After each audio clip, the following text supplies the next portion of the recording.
Oi, gente, boa noite. Tô vendo já que temos algumas pessoas entrando. Vocês me ouvem, gente? Será que tá funcionando bem aqui o áudio?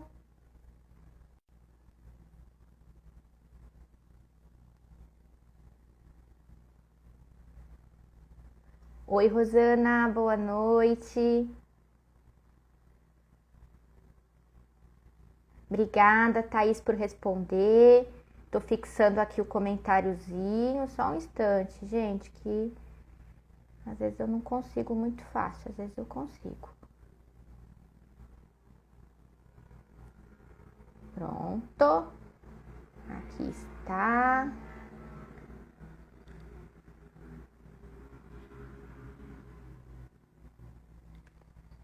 Bastante gente entrando. A Andrea já está aqui. Daqui a pouquinho eu já coloco a Andrea aqui na tela conosco. Estamos com 10 pessoas, né? Acho que eu vou então dar início oficialmente aos trâmites, né? De mais um Midiato Entrevista. Essa é a 7ª live, tô colando aqui no número. É a nossa 7ª live do Midiato Entrevista em 2021, um projeto que teve início, na verdade, em 2020, né? Então chegamos aqui já ao segundo ano, segunda temporada, né, de Midiato Entrevista. É a segunda live desse mês de agosto, né, que inclusive tá chegando ao fim já, então teremos mais lives aí ao longo do ano. Então acompanhem aqui, né, a página do Midiato, @MidiatoUSP, sigam, né, aqui a nossa página para saber da nossa programação. O Midiato Entrevista, ele é uma iniciativa do Midiato, Grupo de Estudos de Linguagem e Práticas Midiáticas, um grupo de pesquisa sediado na USP, que desenvolve pesquisas e promove debates na área de comunicação, linguagem, mídias, considerando também a intersecção desses temas com outras áreas, né? E aqui nesse espaço do Midiato Entrevista, a gente procura conduzir esses debates, né? Que nós temos feito aí no Midiato, abrindo um pouquinho essas conversas, né, para o público, para além dos muros da academia. A gente está aqui no espaço do Instagram, que acaba sendo um pouco mais aberto, mais convidativo, né? Então, é essa nossa ideia de trazer profissionais, ativistas, pesquisadoras, pesquisadores para conversar com a gente sobre temas, né, que são debatidos aqui no âmbito do grupo. Eu aproveito então agora, né, oficialmente, para cumprimentar e dar as boas-vindas a todos e todas, a todas e todos que estão entrando, e todes, né, que estão aqui conosco. Sejam todos muito bem-vindos, muito bem-vindas, né? Também queria convidar todos vocês a interagirem aqui com a gente no chat, deixarem seus comentários, as suas perguntas. A gente vai procurando responder aqui ao longo da live, no final da live também, tá? E agora, já que estamos com algum público, né? Eu tô vendo que a nossa entrevistada de hoje já tá aqui, daqui a pouquinho ela estará na tela comigo. Eu vou então apresentá-la, né? Nesse Midiato Entrevista de hoje, a gente vai conversar com a professora e pesquisadora Andrea Limberto. Eu peço aqui desculpa, licença, né, para ler aqui o currículo da Andrea, que é extenso, né? Mesmo aqui numa versão sucinta, tem muita coisa bacana.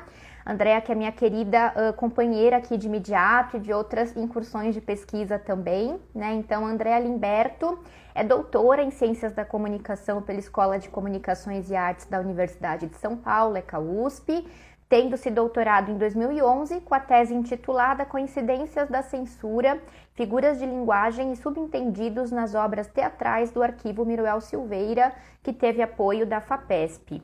Ela também realizou pesquisa de pós-doutorado com bolsa FAPESP na ECA-USP entre 2013 e 2015, com o tema #Nos Termos da Interdição, uma pesquisa que analisou processos de interdição, narrativas e mídias digitais. Além disso, Andréa possui graduação em jornalismo e mestrado em ciências da comunicação, ambos títulos pela Escola de Comunicações e Artes da USP. Ela é membro do Midiato, o nosso grupo de estudos de linguagem e práticas midiáticas, e do Observatório de Comunicação, Liberdade de Expressão e Censura da USP, o OBCOM, né? Ambos são grupos de pesquisa sediados na USP. E a Andréa é docente na área de comunicação social do Serviço Nacional de Aprendizagem Comercial, SENAC São Paulo. Seus principais interesses de pesquisa incluem crítica de mídia, liberdade de expressão e arquivos digitais. E vocês podem também seguir a Andréa aqui no Instagram, né, @AndreaLimberto. Nessa nossa conversa de hoje, a gente vai falar um pouquinho sobre liberdade de expressão, né, como vocês viram aí no tema da live. Mais especificamente, a gente vai tentar debater um pouquinho a pergunta, né, como falar, como pensar a liberdade de expressão hoje. É um tema fundamental, né, nos dias de hoje, é um tema também que envolve aí muitos desafios para nós que pesquisamos a liberdade de expressão. É um tema muito caro a mim também, né, que também divido aí algumas trajetórias de pesquisa com a Andréa, estou junto com a Andréa na coordenação do GP de Comunicação, Mídias e Liberdade de Expressão da Intercom. Então, vai ser uma conversa, né, em torno desse tema, que é um tema bastante importante. Sem mais delongas, então, eu vou colocar a Andréa aqui na tela. Deixa eu ver se eu consigo.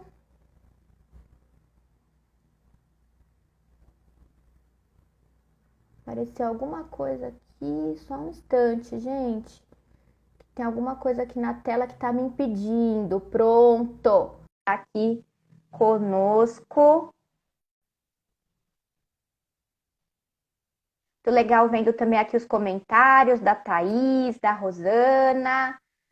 Oi, Andréia. Oi, boa noite, tá me ouvindo? Era só um instantinho que eu não tô te ouvindo. Diga de novo. Tá me ouvindo? E acho que é o áudio do meu celular. Só um instante aqui, já sei o que aconteceu. Diga, Andréia. Agora Tá me vai. ouvindo agora? Agora tô. Sim? Tava com Ah, uma que chata aqui alívio, que no bom. fone. Não, tudo certo, querida. Como você tá? Tudo bem? Tudo bem? Animada para a gente poder conversar sobre esse tema muito importante juntas, né? Como você falou, obrigada pela introdução aqui e dividindo as trajetórias de pesquisa e mais que isso, com o grupo e entre nós também, a preocupação em construir um lugar, né, para o pensamento sobre a liberdade de expressão. Não a liberdade de expressão em si, mas como ela também, mas a gente vai falar disso hoje, né? Essa abertura que a gente tem para pensar ela conceitualmente e na prática, né? Então, muito grata de dividir com você esse caminho pensamento-ação. Eu que agradeço, André. É um prazer, uma honra para mim, né? Que também aprendo muito com você, troco muito com você. Então, com Igualmente. certeza, é uma alegria muito grande. Muito obrigada, Pê, por esta honra de estarmos aqui hoje, para sextarmos, né, nessa live super Você especial. está. E eu queria, então, André, acho que a primeira questão, né, que eu queria trazer assim para a gente pensar é o nosso sentimento, né, ao falar de liberdade de expressão. Acho que a gente vive um momento tão difícil, né, no Brasil, no mundo, e sobretudo no Brasil, com tantos ataques às garantias democráticas, não é?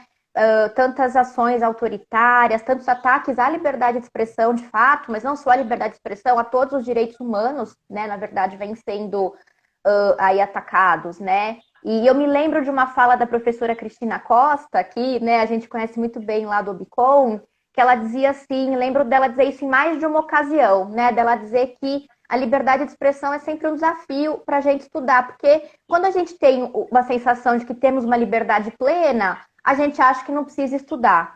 Né? E quando a gente vive um contexto autoritário, a gente muitas vezes não pode estudar porque a gente vai também, né, sofrendo represálias por estudar um tema. E a gente tem, de fato, inclusive colegas nossas, né, André, lá no GP, que participam do GP, que já participaram e que já foram atacadas por pesquisas que fizeram, né, por, enfim, atacados aí por, até pela família, né, no caso do Bolsonaro. Então, tem essas questões, elas são muito presentes mesmo, né, um ataque nas redes, mas que é um ataque mesmo assim. Então, eu queria que você falasse um pouquinho sobre esse sentimento, assim, como que a gente pode, né, como é que a gente deve se colocar também para que a gente não recue, né, o momento em que a gente não pode recuar. Uhum. Acho que a gente tem dois caminhos que a gente vai falar ao longo da live, né? Eu acredito que eles vão ficar voltando. Duas entradas para a liberdade de expressão, uma coletiva e uma muito individual, né? Então, esse estranhamento, esse desamparo, esse sentimento de inaptidão, assim, em relação aos temas tão duros que têm sido colocados para nós, tem que estar partidos e nos partir, tanto no nível individual quanto coletivo, mas como princípio de teoria, como princípio de estudo, como princípio e também de desenvolvimento de ação. Então, era uma coisa que eu estava pensando, né, em guardar aqui para falar, que nesse primeiro nível individual, a gente tem que chegar nesse debate se estranhando nele, né, e não com verdades, como esse lugar aberto, possivelmente aberto, da liberdade de expressão, mas que não enfraqueça o debate, que seja como método, né, essa abertura, que a gente se sinta desamparada diante das questões que a gente tem para enfrentar, porque elas são questões críticas, né, questões que merecem um olhar, um apoio para si, como indivíduos, e a gente aqui falando, né, não pode querer representar todos e ao mesmo tempo representamos a possibilidade de articulação para a ação. Então, esse lugar que eu queria para nós, né, também, que a gente deve querer. E ao mesmo tempo, tem esse lugar nada ingênuo e nada articulado teoricamente dos terrorismos, né, diários e dos terrorismos das violências, das mortes contra jornalistas e contra as populações que a gente pretende defender. Então, nessa articulação coletiva, a liberdade de expressão sempre foi uma maneira de coligar juntos. E ela sempre foi uma tentativa de articular em cima de propósitos comuns, então muito alinhada com os desejos comuns. Então, os desejos de quem, né? De quem estava articulando o próprio pensamento e debate sobre a liberdade de expressão. Então, quando a gente pensa, né, isso também acho que a gente vai abordar lá para frente também, a gente vai poder, de repente, voltar a falar, mas se a gente pensa nos princípios fundantes da liberdade de expressão, como a gente conhece, né, da entrada de uma modernidade do pensamento da liberdade de expressão, com égalité, fraternité, e a gente vê uma mudança nessa conexão coletiva e individual, com a sororidade, né, com debates de uma luta também dos feminismos mais plurais, de uma luta antirracista, de uma luta contra a desigualdade social, né, de classe, de gênero. A gente tem um terreno que é ao mesmo tempo desafiador e importante, necessário e também fértil coletivamente para repor essas questões da liberdade de expressão. Então, chamada a nós, né, esse novo momento que a gente tem que articular coletivamente. Não, com certeza, Andréia. E você falou coisas muito interessantes, né? Quer dizer, e a gente acho que a gente sente muito isso, né, Andréia, nos trabalhos que a gente recebe lá no GP, assim, nos últimos anos, né? Quer dizer, trabalhos que muitas vezes trazem ali a liberdade de expressão, no sentido de que são trabalhos que investigam práticas afirmativas, práticas, né, lutas por reconhecimento. Então, e gostei que você falou da liberdade de expressão como método, né? Então, também um certo exercício na pesquisa de falar sobre o que de alguma maneira acaba sendo alvo de algum tipo de interdição, né? Eu queria que você falasse um pouquinho, André. Eu te conheço muito bem, né? Então, claro que eu conheço um Nos pouco a sua conhecemos. trajetória. Acho que nos conhecemos muito bem. Você me conhece muito. E conheço um pouquinho da sua trajetória, Também. acompanhei, né? E você da minha. Falei um pouquinho da sua trajetória no currículo, mas eu queria que você falasse até para quem está assistindo como que esse tema da liberdade de expressão entrou nas suas pesquisas, né? Como que você se aproximou dele e também como que ele foi se transformando para você como objeto à medida que o seu olhar como pesquisadora também se transformou. Tá bom. Primeiro eu queria pegar algo que você falou agora, para não deixar passar isso que eu acho importante para nós no grupo também. Se a gente começa a pensar a crítica como liberdade de expressão, como né, com uma entrada metodológica crítica, né? Se a gente entende o exercício crítico como gerador de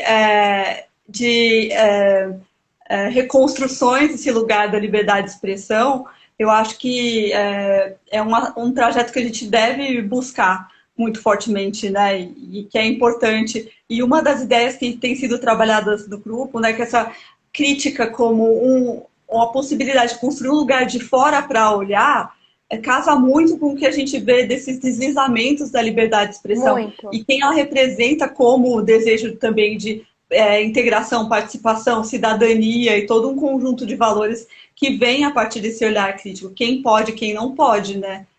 Falar, fazer e atuar. Então, a nossa crítica tem que ter essa incidência direta, né?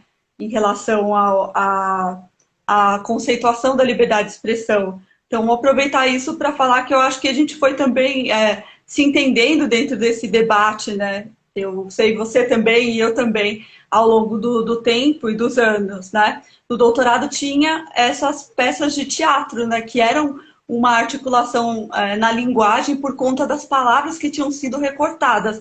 E que exercício mais interessante, potente politicamente também, e para nós trabalhamos com linguagem, né? De encontrar essa cadeia de significantes que residia ali, que não era necessariamente uma serialidade das peças, né? Você sabe disso. Eram peças de teatro que tinham essas marcas das palavras censuradas, né? Mas ver a articulação entre elas de maneira horizontal ou tentando jogar com essa...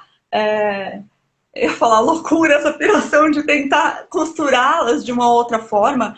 E aí a gente fica com o débito de dizer, para quem está acompanhando também, e acompanha o debate teórico na base, assim, sobre pensar a entrada numa ordem do simbólico, né? A gente pode pensar duas camadas, porque a gente entendia ali também como censura, né? Que a gente nem pode chamar de uma censura exatamente, né? Nesse primeiro movimento, então, mas que é de uma interdição sobre a linguagem, né? Uma interdição sobre não exatamente sobre a linguagem, mas sobre a ordem da fala, né? Sobre a maneira de falar, Aqueles sobre a discursos, enunciação e sobre né? enunciado, sobre os discursos. E aí, então, é interessante pensar que quando a gente está falando de liberdade de expressão e a outra entrada, né, outra chave, que é a da censura, a gente está falando de uma reduplicação do mesmo debate, né?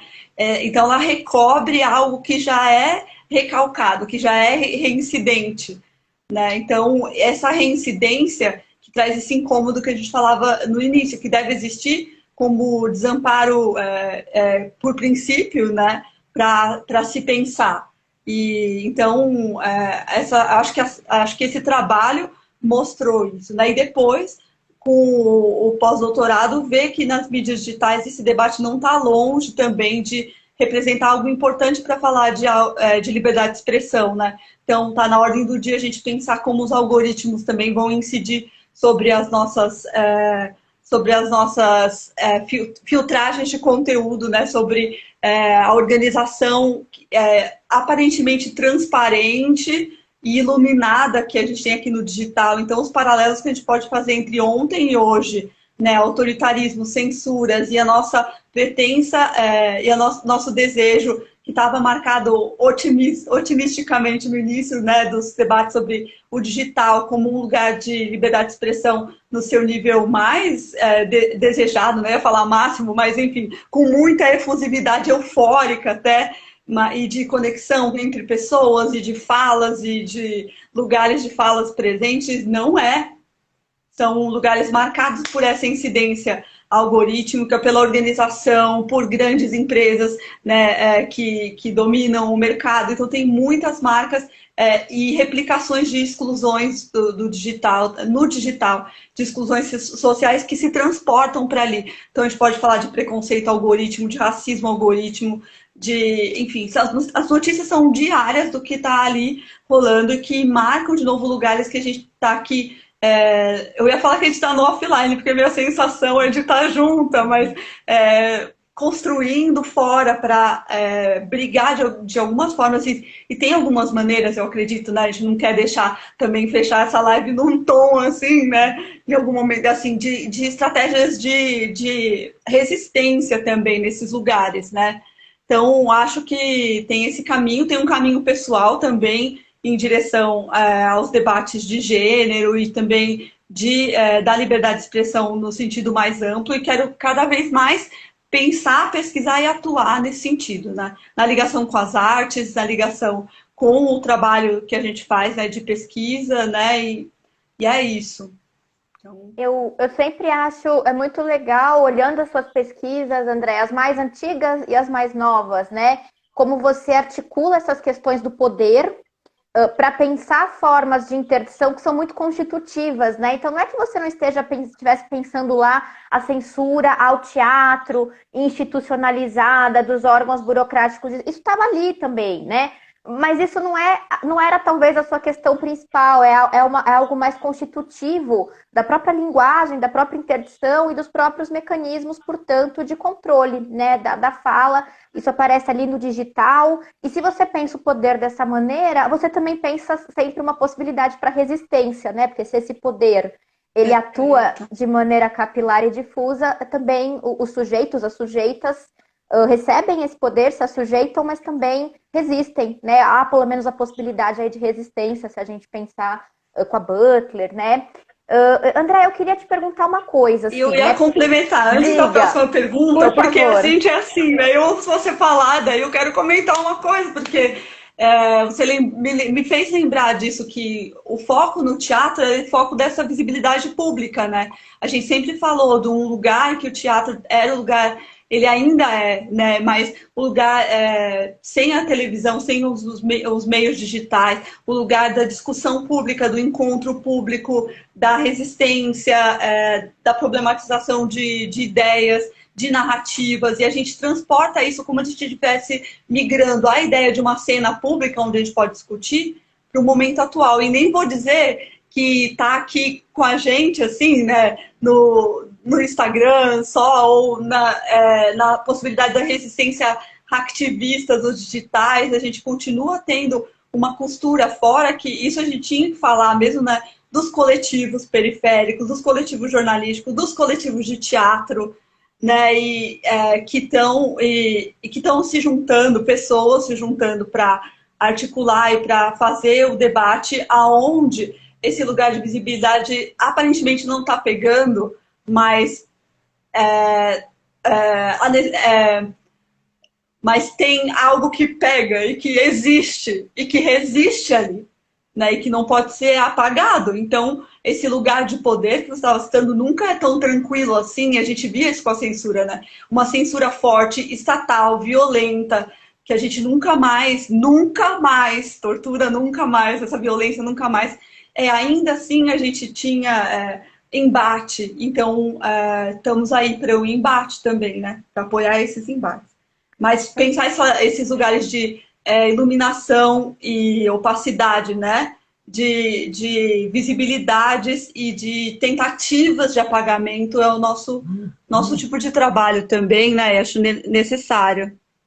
Não, sem dúvida. Olha, o Thiago deixou aqui um comentário muito bom, né? Que traz a questão da imagem, essa interdição na imagem. Ele diz assim, né? Me lembrou a questão do Twitter em enquadrar na timeline as peles de tons mais claros em fotos com pessoas negras interditadas na imagem. É exatamente o que você estava comentando, né, André? Tá em alta, né? O Twitter tá brigando com o algoritmo, ele lançou uma campanha para financiar, né? Ou para premiar quem ajudasse a ajustar o algoritmo que estava recortando e sucessivos testes feitos pelos usuários, né? Que volta para a plataforma recortando caras, rostos de homens, né, brancos e tudo, e fazendo essa seleção racista mesmo em cima das imagens. Isso aí tipo, aponta, né, de uma situação assim, muito específica, quer dizer, pontual no Twitter, mas não específica, porque tem circulado e tem sido assim aqui no Instagram e no Facebook e assim por diante. A gente tem um conceito para rebater que acho que vale estudar, né? Uma tomada de algocracia, né? Algoritmo com democracia junto, para tentar, né, nessas práticas, criar desvios. E os desvios são pela sociabilidade, né? As lives que a gente viu nesse período, eu sempre gosto de citar as do Roger Cipó, por exemplo, que juntaram assim 2, 3 mil pessoas ali, né, numa composição assim muito rica da comunidade que o acompanhava e que participava da live. Ele conseguiu criar um regime espontâneo Ali também, depois, com essa visibilidade, as marcas olham e falam, como você está fazendo isso, né? Então, como você está criando essa articulação com essas plataformas, mas que represente, né? E que represente outras coisas, represente esse cuidado também de um grupo de pessoas, né? E dessa participação que a gente pode assumir juntos. E aí, resultado é que tem mais nuances da história, porque as pessoas começaram um pouco a se encontrar, né, no chat, porque isso também aconteceu nesse último período, né, e um pouco se paquerar, e daí começaram a se mandar mensagens diretas, né, a gente está estimulando aqui que as pessoas mandem mensagens amorosas diretas umas para as outras. Na verdade, a função da live era toda essa, né, É mas uma aí... live afetiva nesse A sentido. live afetiva, vamos, gente... mandei mensagens para, né, os seus significantes aí. Daí o Tinder olha e fala, não, vamos fazer uma parceria, porque aqui resiste. Tinder um exemplo, podia ser outro. Ele foi chamado no YouPix para dar depoimento sobre esse tipo de criação de sociabilidade que corre ali presente, né? Eu ia falar que é margem, mas não é nem mais a margem, porque ela juntou ali digitalmente, aglomerou digitalmente também as pessoas, como muitos outros exemplos que a gente viu que podem ser, né? De outras lives grandes, Teresa Cristina, entre outras também. André, em tudo isso você já antecipou diversos pontos que eu ia perguntar, comentar, isso é Eu sei ótimo, lá. né? Não, isso é ótimo, assim, porque os assuntos eles se conectam e eles vêm. Eu queria te perguntar de tudo isso que você falou, né? Como que você poderia, a partir da sua trajetória, das suas reflexões, apontar então caminhos para a gente pensar a liberdade de expressão hoje, né? Talvez que pensadores ou pensadoras você tem trazido para esse debate nesse processo que você aponta de também um deslizamento, né? Ou uma ressignificação desse debate e uma necessidade justamente de a gente na academia também repensar um debate que era um debate excessivamente masculino, excessivamente, né, eurocêntrico, baseado em valores de liberdade de expressão que eram aqueles do iluminismo, fundamentais, é claro, sem dúvida, mas que de alguma maneira trazem algo em si de uma certa colonialidade, né? Como a gente rompe isso e pensa a liberdade de expressão hoje? Já dando pistas, né, de um debate decolonial que está na nossa cabeça, né? Pensamos Mas nisso. pensamos nisso, mas acho que a primeira coisa a falar é que a gente está disposta e revendo sempre nossos próprios lugares enquanto pesquisadoras, enquanto acadêmicas, como exercício mais forte ainda nesse último período. Acho que todas nós sentimos isso, né? Uma necessidade do que significa estar próximo ou atuante. O que é ser atuante, né? O que é esse lugar da militância ou do ativismo e como ele se comporta na nossa vida acadêmica e o que a gente faz no relacionamento, na relação palavra e ação. Né? Então, para a liberdade de expressão e para os debates, não vai valer nada se nossa palavra, e eu tenho me cobrado isso, acho que é uma cobrança geral dessa fase, também uma das agonias lá do começo, né? De que seja uma fala atuante, senão ela não serve. Senão ela é descartável, sabe? Não vale.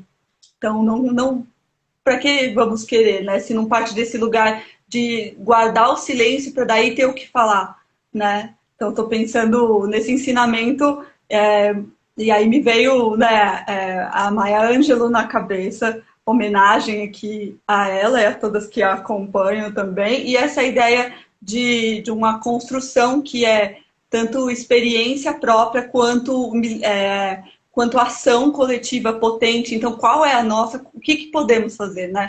Daí eu acho que talvez seja o momento de falar das frases, porque já separado para não vir desacompanhada, né? Nós duas aqui também trazemos mais. Então, acho que se você concordar, né, a gente pode Claro. trazer algumas frases que inspiram os caminhos, porque o que a gente desejaria nessa ideia da palavração é que a gente agora pudesse dar uma resposta direta, né, e falar, povo, vamos, camaradas, eu sei, né? E a gente está construindo isso e coletivamente junto. Tem pistas, tem caminhos, tem diversidades e pluralidades também no entendimento sobre liberdade de expressão que modulam essa ação. Então a gente tem que se ver do mesmo lado de quem está nessa busca e atuar, né? Bem, uma frase que eu escolhi são três, tá bom? Da Audre Lorde, tá no Irmã Outsider, que tem tradução recente também. A obra não é tão recente, mas tem tradução recente. Passei a acreditar com uma convicção cada vez maior que o que é mais importante deve ser dito, verbalizado e compartilhado, mesmo que eu corra o risco de ser magoada ou incompreendida. A fala me recompensa para além de quaisquer outras consequências. Estou aqui de pé como uma poeta lésbica negra e o significado de tudo isso se reflete no fato de que ainda estou viva e poderia não estar. Então, ela trazer para esse lugar que a gente não está olhando essa fala como individualizada, né? Embora ela está falando de si, é um nós coletivo que fala. Então, esse é um dos caminhos da liberdade de expressão, essa fala que representa, né? Que encontra seus veios para ser ouvida e para ser marcada e para estar presente, né? Outra fala, e aí que aponta também caminhos com a nossa Lélia Gonzalez, digo nossa porque temos todos que assumir essa grande intelectual brasileira, e eu acho que ela tem tido mais visibilidade cada vez mais, né, essa ideia do que a gente pode construir para frente enquanto língua e linguagem também, com um olhar, né, de uma construção brasilis, assim, né, e também com essa ideia do português, mas o que eu separei como frase é as implicações políticas e culturais da categoria de americanidade são, de fato, democráticas. Exatamente porque o próprio termo nos permite ultrapassar as limitações de caráter territorial, linguístico e ideológico, abrindo novas perspectivas para um entendimento mais profundo dessa parte do mundo, onde ela se manifesta. Ou seja, então, pensar território, pensar a linguagem como força de atuação política também, ou como um recorte político, né? E a gente tem visto cada vez mais isso, aproximação, né? Cultura política no mesmo pensamento. E ideologia gera esse conceito da americanidade, que eu acho que é uma pista para todas nós, né? Olhar o que a gente consegue construir no eixo sul e que faça jus e eleve, né? E costure através das nossas das heranças conjuntas. E a gente fala nossas, né? E a gente vai ter que discutir como a gente chama de nossas, né? E quem são esses nós, e é isso que está em jogo aqui, né? Então, nas palavras de Lélia Gonzalez aqui também. Tinha um trecho a mais, eu vou fazer questão de ler. Para além do seu, ainda é a Lélia Gonzalez, para além do seu caráter puramente geográfico, a categoria de americanidade incorpora todo um processo histórico de intensa dinâmica cultural, que é adaptação, resistência, reinterpretação e criação de novas formas, que é a afrocentrada. Seu valor metodológico, a meu ver, está no fato, valor metodológico, ela diz, a meu ver, está no fato de permitir a possibilidade de resgatar uma unidade específica, historicamente forjada, no interior de diferentes sociedades que se formaram numa determinada parte do mundo. Então, é metodologia também como implicada nesse valor, não como tema segmentado ou como tema particular de determinadas pesquisas, mas como centro do nosso pensamento. E a última, né, tudo bem, dá para vamos levar a última?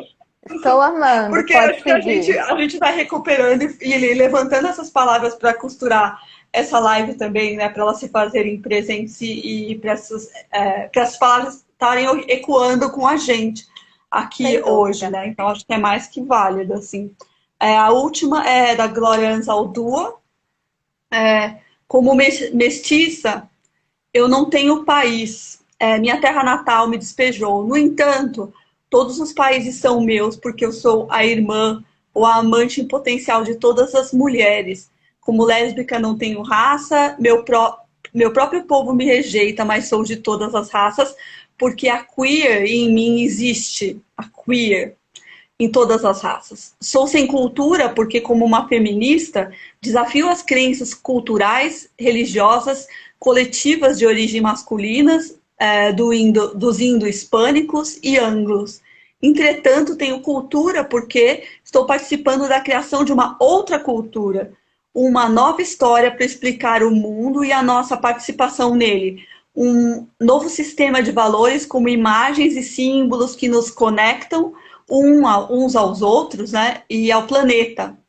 Né, o planeta aí marcado também com esse lugar, né, do território, mas também que vai embasar debates da liberdade de expressão com olhar para a terra, né, com olhar para a sustentabilidade, para a associação homem-natureza, e que a gente vê diretamente implicado nas ações dos nossos indígenas na luta que a gente deve apoiar, né, de demarcações e de direito a essa terra.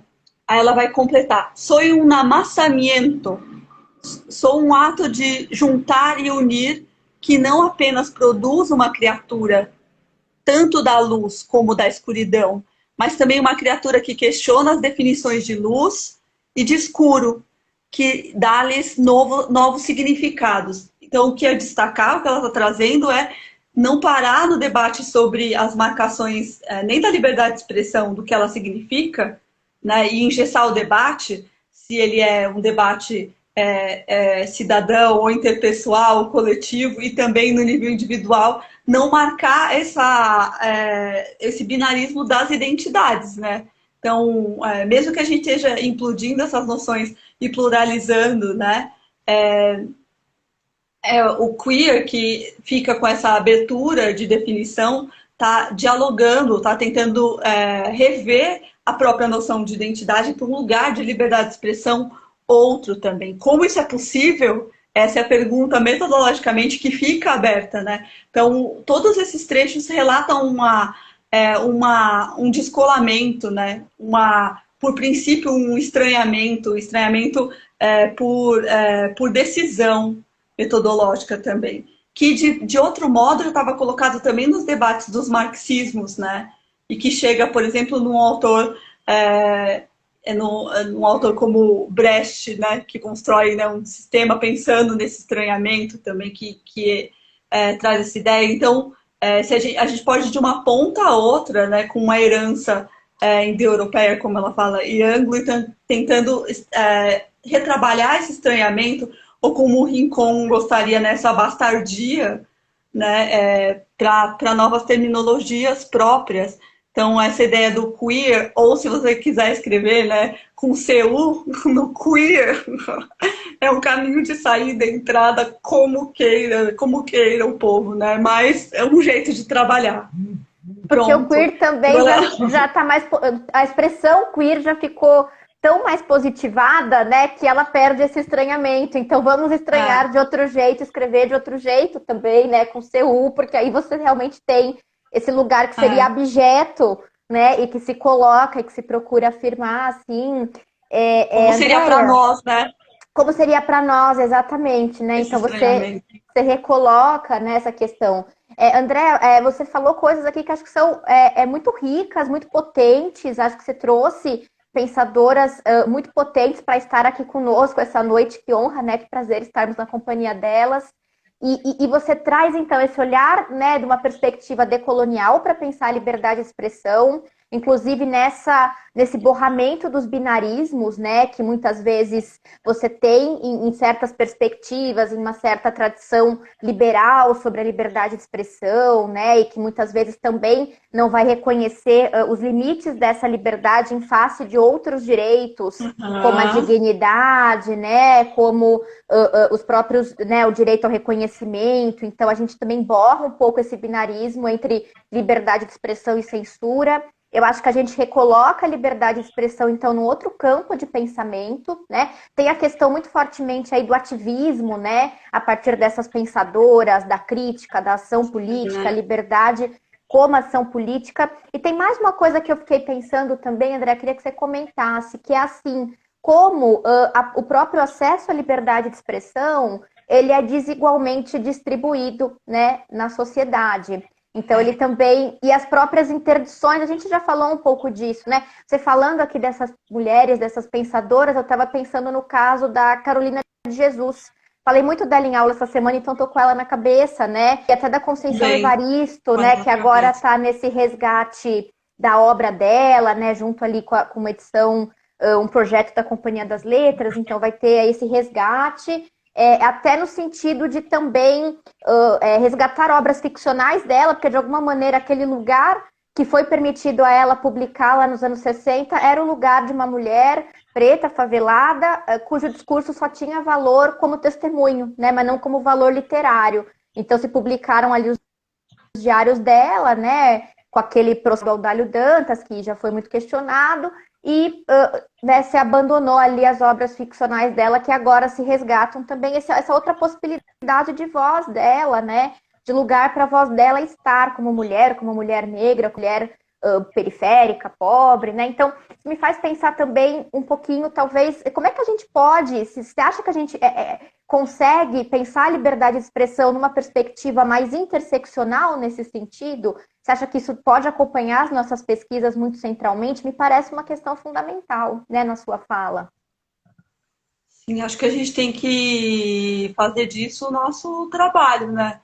Fazer com que essas produções respondam a esse debate interseccional e que a gente possa trabalhar para costurar e apresentar e valorizar essas vozes. E estava aqui ouvindo você falar, e claro que tem um descompasso entre o que a gente gostaria, desejaria e militaria por, e também o nível das conquistas como estão, né, e que a gente gostaria de ver isso mais acelerado, né, e mais sedimentado, com certeza, e com menos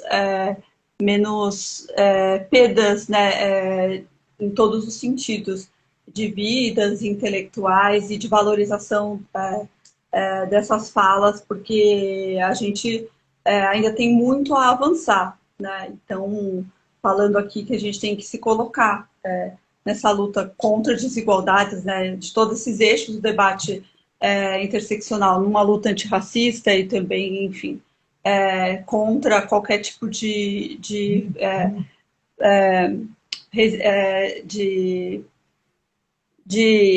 violência contra a comunidade LGBTQIA+, e tem temas polêmicos para a gente trabalhar, especificamente da obra, né, de Carolina Maria de Jesus, que fico feliz e via a nova edição pela Companhia das Letras, e recomendo acompanhar os debates também sobre e a gente está aqui no lugar de erudição, né? Então eu não vou marcar os lados desse debate, mas a gente deve a esse olhar de que não é, no caso dela não é nem mais de acolhida da obra, porque eu acho que ela vem sendo valorizada, mas a gente tem que levar isso mais além.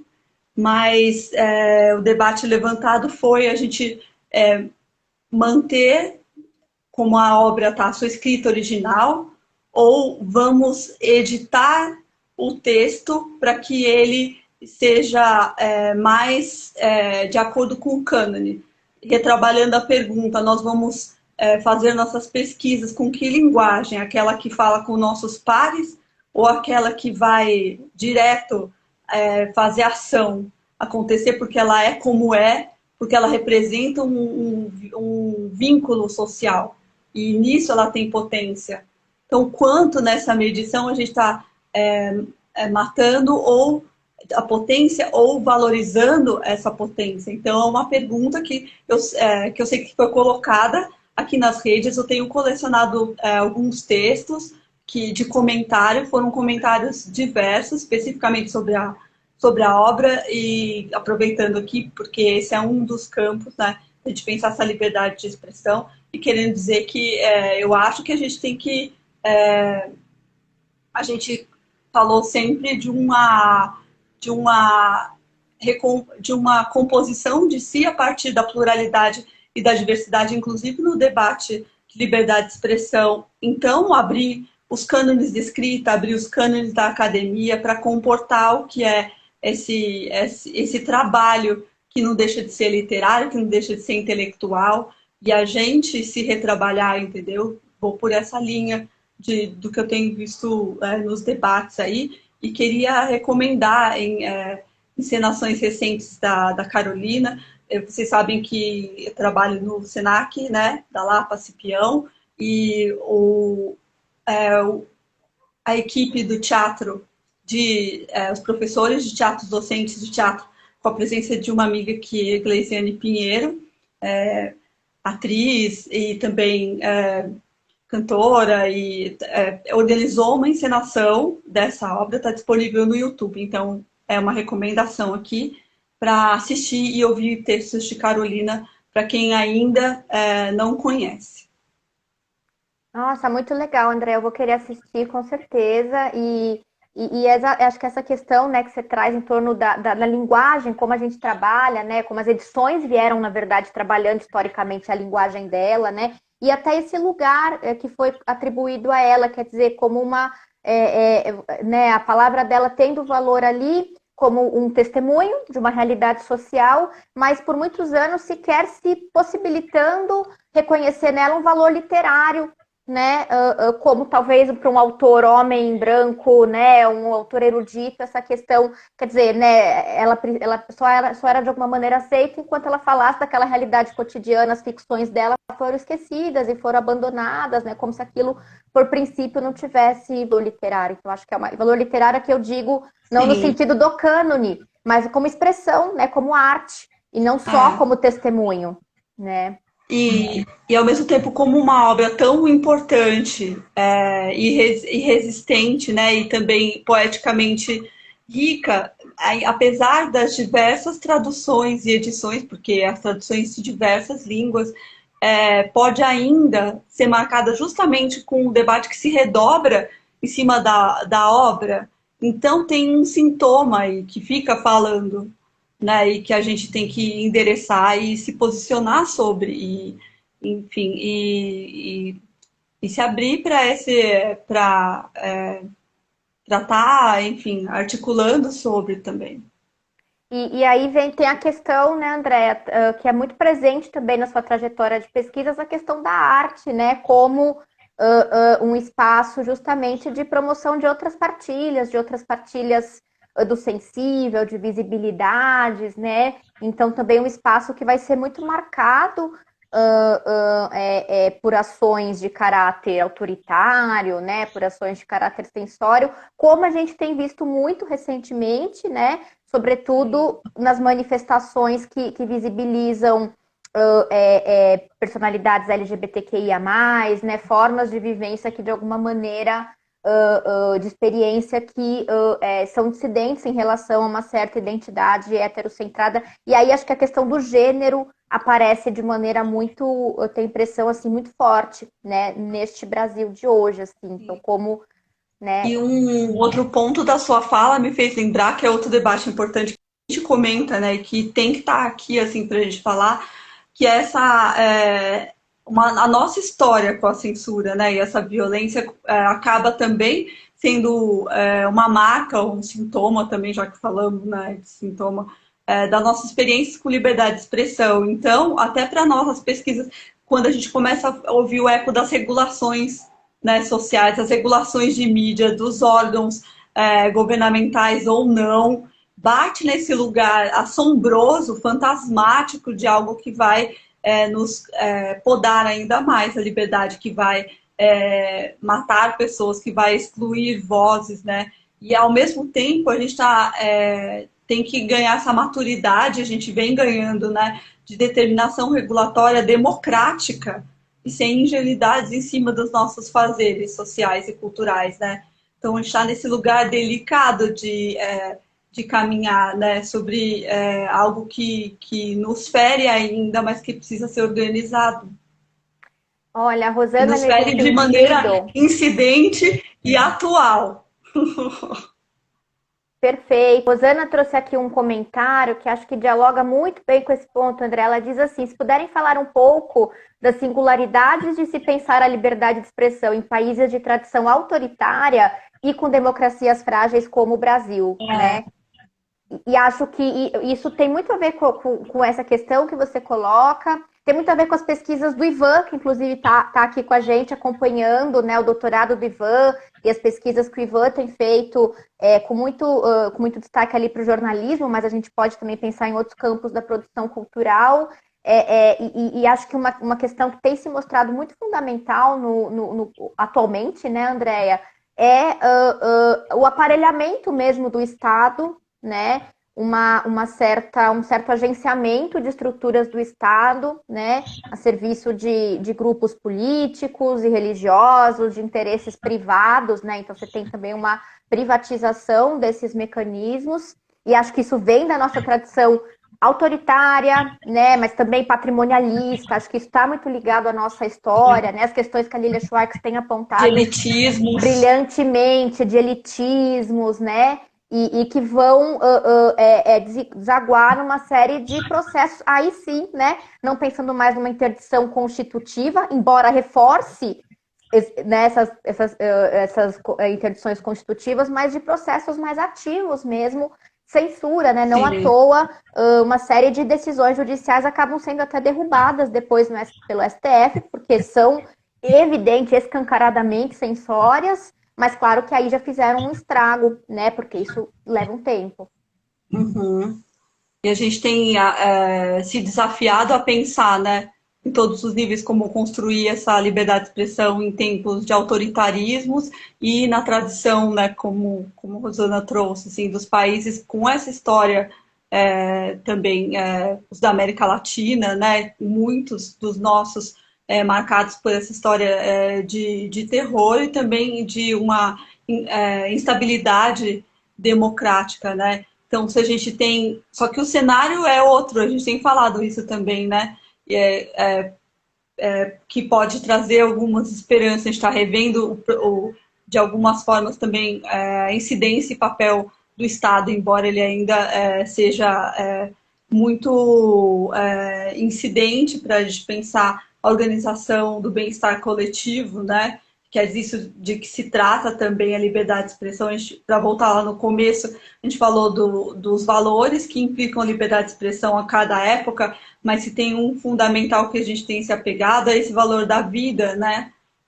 Da vida humana, da saúde, da educação também. E quando você vê vidas vilipendiadas, né, e sem esse cuidado o Estado fazendo esse lugar de visibilidade que a gente colocou, né, na arena pública, né, e o teatro ali, o teatro, o Estado, o Estado como um lugar, como esse ator importante para jogar luz nessa arena pública e no cuidado, né, do bem-estar social, se a gente vai transformando essa iluminação necessário, a gente tem olhado mais horizontalmente nessas organizações possíveis, né, também como solução de resistência para a ordem do dia, quem dá a ordem do dia só, num tempo também de alta, de alta expansão também, né, de grandes empresas como atores que a gente vem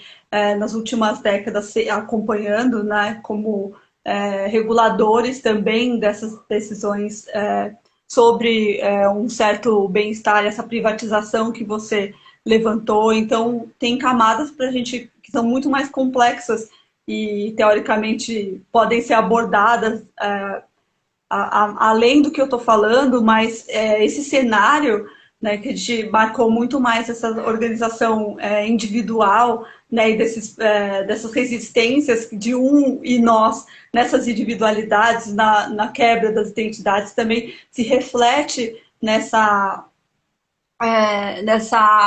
inapetência em relação a um quadro político maior, que também marca o nosso tempo para discutir liberdade de expressão. Então, como voltar nesse lugar de gosto também pela política, no sentido de essa terra é minha também, sabe? Esse lugar é meu e esse também cuidar de todos e uma visão do coletivo ser retomada a partir disso também, de uma maneira não individualista, né? Mas, ao mesmo tempo, a gente fica apontando o dedo, né? Enfiando ele na ferida, dizendo se a gente tem 500 anos mais de distância, de desigualdades, como construir uma terra de alguém, né? Então, é isso que a gente está tentando, né? E você falou sobre essa revaloração do político, esse resgate do político, né? Esse refazimento, as possibilidades de refazimento do político. Me ocorre muito uma série. Acho que na pandemia a gente tem visto bastante isso, mas claro, não é só, e talvez a gente possa pensar como uma forma de resistência, justamente, né? Uma série de movimentos, de gestos na expressão, né? No plano da representação, da linguagem, do discurso, portanto, de representações que politizam objetos que não eram percebidos como políticos até então, né? Então, a foto tomando vacina, né? Aquela foto tomando vacina é um gesto de resistência, né? A gente, de fato, encampa uma posição política e até então a vacina não era percebida, pelo menos não de maneira tão significativa, tão evidente dessa maneira, né? E a gente vê, claro, dentro das nossas bolhas, mas ainda assim com uma expressividade, esses movimentos discursivos, né, de demarcação dessa resistência. Acho que isso são brechas, né, Andréa? Pensando em não terminar a live, estamos chegando no fim de um jeito pessimista, mas pensando um pouquinho nessas possibilidades de resistência, né? No Brasil é muito complicado, com a nossa tradição autoritária, pensar a liberdade de expressão, porque essas heranças existem, né? Mas a gente tem essas aberturas também. Sim, e que a resistência seja a forma de criar diálogo, que a gente não se feche, né? Nessa resistência também, não é isso que a gente quer dizer, né? Tipo, não falo com mais ninguém, não tento, a gente está desarticulado, então articulação, a gente vai ter que achar jeitos de construir, e a outra atenção é que a gente não está defendendo liberdade de expressão, a fala de todos da mesma forma, ou em qualquer cenário, em todos os lugares. Há limites, e aí é outra live. Ó, a deixa. Aí é uma outra live, sem dúvida. Aí é uma outra live. Quem pode falar, quando pode falar, e que tipo de opinião que não esbarra nas dinâmicas, né, de injúria, ofensa, calúnia, difamação, é essencial. A gente não podia terminar sem também marcar isso, né? Sem dúvida alguma. Quer dizer, a palavra é ação nesse sentido também, né? Então, a palavra também fere, a palavra também ofende, né? Pelo seu conteúdo semântico, mas não só, também por dinâmicas pragmáticas de quem enuncia em relação a quem se enuncia. Qual é a cena, né? Qual é a cena, exatamente. E isso, se a gente pensar, né, que na maioria das democracias liberais a liberdade de expressão tem como um fundamento filosófico não o único possível, mas a defesa da dignidade humana, né? A gente seria um paradoxo a gente defender uma expressão que ofende a dignidade humana com base na defesa da liberdade de expressão. Então a gente, né, a partir de um próprio fundamento, a gente pensa isso. A gente está sempre numa escala de valores, né? E é essa nossa agonia, voltar à crítica inicial. Se a gente está dançando com esses valores e a vida é a base deles, todos os outros a gente vai ter que colocar em cena, em discurso, em diálogo, e ver cada caso e também manter a postura aberta para construir coletivamente, que é o máximo que a gente pode desejar, né? E também olhar de fora, né? Esse movimento crítico de pensar nos próprios fundamentos dessa liberdade, mas também ter o distanciamento para olhar de fora a partir de outras perspectivas, né? Então, que sejam democráticas também. Então, isso, sem dúvida, é um desafio tanto para a gente. André, a gente está chegando aqui no final do nosso tempo. Eu sei que às 7 muita gente tem aula, inclusive você, provavelmente. Eu queria ler aqui um comentário da Rosana e se mais alguém tiver algum comentário, pergunta.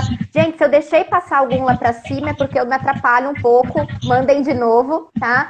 Mas a Rosana comenta assim: o desafio é grande de se pensar conceitos que possam dialogar com condições históricas específicas. Esse é um passo muito importante na relação entre palavra e ação. Perfeito, né? E a Rosana também aponta aqui a busca pelo caminho das brechas. A Érica Gouveia diz aqui: Andréa sempre maravilhosa. Parabenizou pelo conteúdo. Obrigada, Andréa. Tenho que concordar que a Rosana é maravilhosa. A Andréa é maravilhosa. maravilhosa. A Rosana também comenta aqui a cena e o fora, é isso que a gente falou também. E Andréa, você foi maravilhosa mesmo, só tenho a agradecer pela discussão, pelas provocações, pelas reflexões. A gente sai daqui hoje, eu pelo menos, cheia de questões para a gente pensar, né? E acho que essas são as questões que importam. Inspirações novas, né? Que inspirações nos tiram dos lugares. Eu acho que tem algo bonito no ato de estar junto, né? Que é isso que a gente está fazendo aqui também, mesmo que as respostas não estejam dadas na mesa ainda, mas de estar juntas. Então, sem dúvida alguma. Seguimos e temos assunto aí para muitas outras conversas. Obrigada, Andréia. Foi um prazer. Obrigada, gente, para quem esteve aqui. Queria agradecer a presença do público em mais essa live. Pedir que todos aí sigam, né, o @MediatoUSP para acompanhar as nossas novidades, as próximas lives aí que vão ser divulgadas em breve. Agradecer, né, mais uma vez a presença da Andréia, de todos aqui. Se cuidem, boa noite e até a próxima.